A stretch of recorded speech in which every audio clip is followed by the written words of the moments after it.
சமூக ஊடகங்களில் பரவும் ஒரு தவறான செய்தி பிக் பாஸ் தமிழ் சீசன் 9 போட்டியாளர்கள் பார்வதி மற்றும் கமர்தீன் விஷம் அருந்தி தற்கொலை செய்து கொண்டதாக பரவும் தகவல்களின் உண்மை என்ன? இந்த அதிர்ச்சியூட்டும் வதந்தி சமூக வலைத்தளங்களில் காட்டுத்தீ போல் பரவி வருகிறது. இந்த செய்தியின் பின்னணியில் உள்ள உண்மைகளை நாம் ஆழமாக ஆராய உள்ளோம். இந்த வீடியோவில் இந்த வதந்தியின் பின்னணியில் உள்ள உண்மையை ஆராய்ந்து சமூக ஊடகங்களில் தகவல்களை பகிர்வதற்கு முன் சரிபார்ப்பதன் முக்கியத்துவத்தை தெளிவுபடுத்துவோம். இது போன்ற தவறான தகவல்கள் எவ்வாறு ஒரு சமூகத்தில் குழப்பத்தையும் பதட்டத்தையும் உருவாக்குகின்றன என்பதை பற்றியும் விரிவாக பார்ப்போம். இந்த வீடியோவில் இந்த வதந்தியின் பின்னணியில் உள்ள உண்மையை ஆராய்ந்து சமூக ஊடகங்களில் தகவல்களை பகிர்வதற்கு முன் சரிபார்ப்பதன் முக்கியத்துவத்தை தெளிவுபடுத்துவோம்.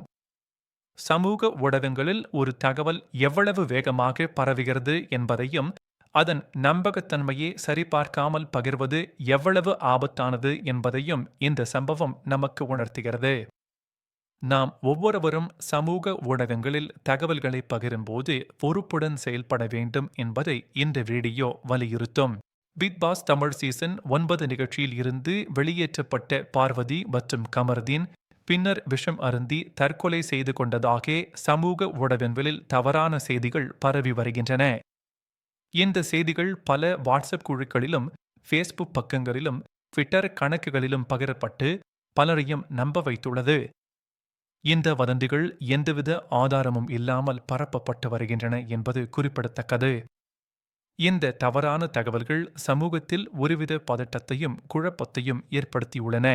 இந்த வதந்திகள் ரசிகர்கள் மற்றும் குடும்பத்தினர் மத்தியில் பெரும் மன உளைச்சலையும் பீதியையும் ஏற்படுத்தியுள்ளன.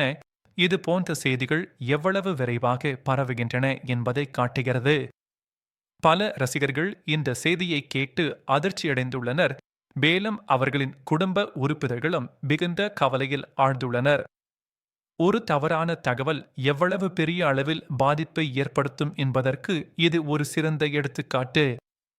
சமூக ஊடகங்களில் பரவும் ஒவ்வொரு தகவலையும் நாம் கேள்விக்குள்ளாக்க வேண்டும் என்பதை இது உணர்த்துகிறது. ஆனால் இந்த தகவல் முற்றிலும் தவறானது. பார்வதி மற்றும் கமர்தீன் இருவரும் நலமாக உள்ளனர். இது வெறும் வதந்தி.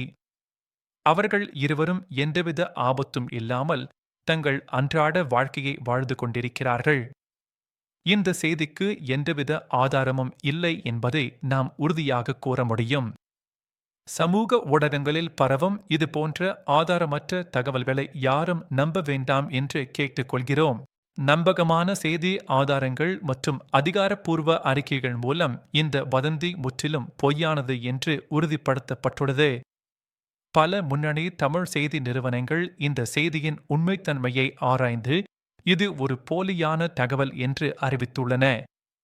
பிக் பாஸ் நிகழ்ச்சி நிர்வாகமும் சம்பந்தப்பட்ட போட்டியாளர்களின் குடும்பத்தினரும் இந்த வதந்தியை மறுத்துள்ளனர். எனவே இந்த செய்திக்கு எந்தவித அடிப்படை ஆதாரமும் இல்லை என்பதை நாம் தெளிவாக புரிந்து கொள்ள வேண்டும். பிக் பாஸ் நிகழ்ச்சியில் இருந்து அவர்கள் வெளியேற்றப்பட்டதற்கான உண்மையான காரணம் ஒரு டாஸ்கின் போது சாண்ட்ராவுக்கு எதிராக அவர்கள் வன்முறையாக நடந்து கொண்டதால் விஜய் சேதுபதி ரெட் கார்டு வழங்கியதுதான். இந்த சம்பவம் பிக் பாஸ் நிகழ்ச்சியின் விதிமுறைகளுக்கு எதிரானது என்பதால் அவர்கள் உடனடியாக நிகழ்ச்சியில் இருந்து வெளியேற்றப்பட்டனர். இது ஒரு பொதுவான நிகழ்வு, மேலும் இது அவர்களின் தனிப்பட்ட வாழ்க்கையுடன் எந்த வகையிலும் தொடர்புடையது அல்ல. இந்த வெளியேற்றம் ஒரு போட்டி தொடர்பான முடிவு மட்டுமே. இந்த நிகழ்வு நிகழ்ச்சியின் விதிகளை மீறியதால் அவர்கள் வெளியேற்றப்பட்டனர். இது விஷம் அருந்திய வதந்திக்கு முற்றிலும் தொடர்பில்லாதது. அவர்களின் வெளியேற்றத்திற்கும் விஷம் அருந்தி தற்கொலை செய்து கொண்டதாக பரவும் வதந்திக்கும் இடையே எந்தவித தொடர்பும் இல்லை. இந்த வதந்தி முற்றிலும் கற்பனையானது மற்றும் உண்மைக்கு புறம்பானது. நிகழ்ச்சியில் நடந்த ஒரு சம்பவத்தை வைத்து இது போன்ற ஒரு தீவிரமான வதந்தியை பரப்புவது மிகவும் கண்டிக்கத்தக்கது. சமூக ஊடகங்களில் தகவல்களை பகிர்வதற்கு முன் அவற்றின் நம்பகத்தன்மையை சரிபார்ப்பது மிகவும் முக்கியம். ஒரு தகவலை பகிர்வதற்கு முன் அது உண்மைதானா என்று உறுதிப்படுத்திக் கொள்வது நமது கடமை. தவறான தகவல்களை பரப்புவது சமூகத்தில் தேவையற்ற குழப்பங்களையும் பதட்டத்தையும் ஏற்படுத்தும். எனவே ஒவ்வொருவரும் பொறுப்புடன் செயல்பட வேண்டும். தவறான செய்திகள் மன உளைச்சலை ஏற்படுத்தலாம், பீதியை உண்டாக்கலாம் மற்றும் தனிநபர்களின் நற்பெயருக்கு களங்கம் விளைவிக்கலாம். பார்வதி மற்றும் கமர்தீன் விஷயத்தில் நடந்தது போல, ஒரு தவறான செய்தி ஒருவரின் தனிப்பட்ட வாழ்க்கையையும் மனநிலையையும் கடுமையாக பாதிக்கலாம். இது போன்ற வதந்திகள் ஒருவரின் சமூக மரியாதையையும் நற்பெயரையும் கேள்விக்குறியாக்கும். எனவே தகவல்களை பகிரும்போது மிகுந்த கவனத்துடன் இருக்க வேண்டும். வதந்திகள் சமூகத்தில் பிளவுகளை ஏற்படுத்தி பொதுமக்களின் நம்பிக்கையை அரிக்கக்கூடும். இது மிகவும் ஆபத்தான விளைவுகளை ஏற்படுத்தும். ஒரு தவறான தகவல் ஒரு சமூகத்தில் உள்ள நல்லிணக்கத்தை சீர்குலைத்து மக்களிடையே அவநம்பிக்கையை உருவாக்கும். இது போன்ற வதந்திகள் சமூக அமைதிக்கு அச்சுறுத்தலாக அமையும். எனவே நாம் அனைவரும் வதந்திகளை பரப்புவதை தவிர்த்து உண்மையான தகவல்களை மட்டுமே பகிர வேண்டும். தகவல்களை சரிபார்க்க சில வழிகள். பல ஆதாரங்களில் இருந்து தகவல்களை சரிபார்க்கவும், நம்பகமான செய்தி நிறுவனங்களை தேடவும், பரபரப்பான தலைப்புகளை குறித்து கவனமாக இருக்கவும். ஒரு தகவலை பார்க்கும்போது அது எங்கிருந்து வந்தது, யார் அதை வெளியிட்டார்கள் என்று ஆராயுங்கள். சந்தேகத்திற்குரிய வலைத்தளங்கள் அல்லது சமூக ஊடக பக்கங்களில் இருந்து வரும் தகவல்களை நம்ப வேண்டாம். எப்போதும் அதிகாரப்பூர்வ மற்றும் நம்பகமான ஆதாரங்களை மட்டுமே நம்புங்கள். சந்தேகத்திற்குரிய தகவல்களை பார்க்கும்போது ஒரு விரைவான தேடல் அல்லது சரிபார்ப்பு உண்மையை வெளிக்கொணர உதவும்.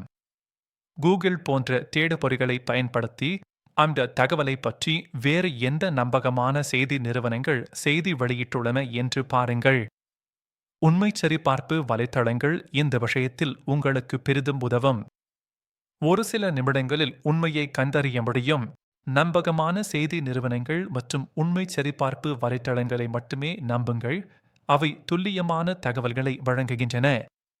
பிபிசி தமிழ், தி இந்து தமிழ், புதிய தலைமுறை போன்ற முன்னணி செய்தி நிறுவனங்கள் மற்றும் போன்லை ஃபேக்ட் போன்ற உண்மை சரிபார்ப்பு வலைத்தளங்கள் எப்போதும் நம்பகமான தகவல்களை மட்டுமே வெளியிடும். இந்த ஆதாரங்களை நம்பி தகவல்களை பகிரலாம். பார்வதி மற்றும் கமர்தீன் இருவரும் பாதுகாப்பாக உள்ளனர். அவர்கள் விஷம் அருந்தியதாக வெளியான செய்தி தவறானது. இந்த வதந்தி முற்றிலும் ஆதாரமற்றது என்பதை மீண்டும் ஒருமுறை தெளிவுபடுத்துகிறோம். அவர்கள் இருவரும் நலமாக உள்ளனர், மேலும் அவர்களின் தனிப்பட்ட வாழ்க்கையில் எந்தவித பிரச்சனையும் இல்லை. இந்த தவறான தகவல்களை யாரும் நம்ப வேண்டாம் என்று கேட்டுக்கொள்கிறோம். சமூக ஊடகங்களை பொறுப்புடன் பயன்படுத்துங்கள். தவறான செய்திகளை பரப்புவதை நிறுத்துங்கள். ஒரு தகவலை பகிர்வதற்கு முன் அதன் உண்மைத்தன்மையை சரிபார்க்க வேண்டியது நமது சமூக பொறுப்பு. தவறான தகவல்களை பரப்புவது சட்டப்படி குற்றமாகவும் இருக்கலாம்.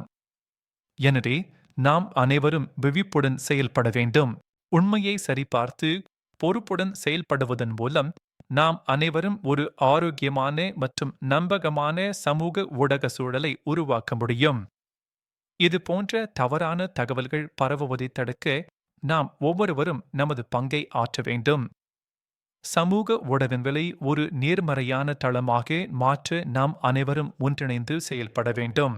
இந்த வீடியோ உங்களுக்கு பயனுள்ளதாக இருந்திருக்கும் என்று நம்புகிறோம். மேலும் தகவல்களுக்கு நம்பகமான ஆதாரங்களை அணுகவும். இந்த வீடியோவை பார்த்ததற்கு நன்றி. சமூக ஊடகங்களில் பொறுப்புடன் செயல்படுங்கள். உண்மையை மட்டுமே பரத்துங்கள். மேலும் இது போன்ற பயனுள்ள தகவல்களுக்கு எங்கள் சேனலை சப்ஸ்கிரைப் செய்யுங்கள்.